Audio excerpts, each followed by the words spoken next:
You don't like women in combat? No.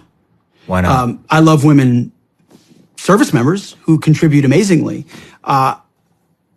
because everything about men and women serving together makes the situation more complicated, and complication in combat means casualties are worse.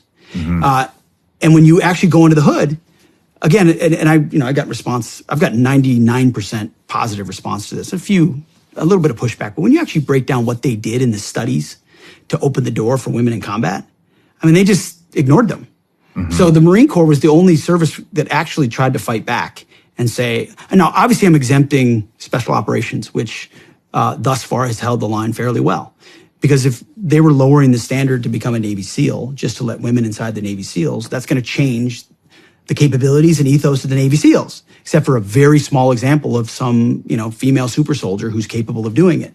But because of how Washington works, they're going to change the standards. They're going to push for quotas. We have numerous quotes in the book of, these standards aren't changing. They're just evolving.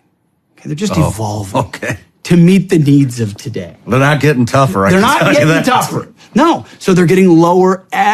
Take someone like Milley. I mean, he was calling down to individual units to make sure they had female company commanders after they graduated from Ranger School. Like, what's the chairman of the Joint Chiefs doing pushing company command slots for? It's all an agenda. It's all to say, oh, we have this first, or we have this, that.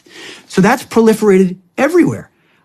The reason women started getting in combat is because of forward support companies, and we were integrating a lot of the rear echelon activities into BCTs, Brigade Combat Teams, that were now deploying forward as an entity.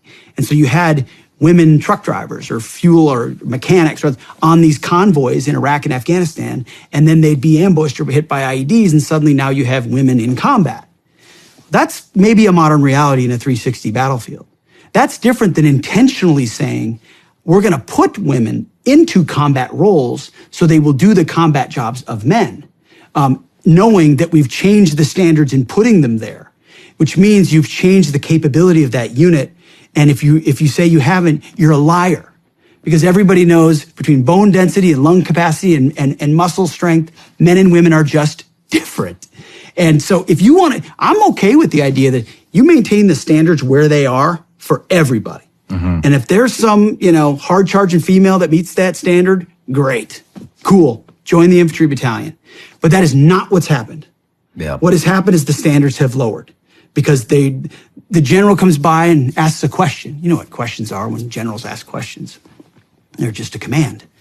Lieutenant or captain or major, why aren't there more women in your unit? That means get some more women in your unit now. And that moves all the way through the training pipeline. And so I'm surprised there hasn't been more blowback on that already in the book, because I'm straight up just saying we should not have women in combat roles.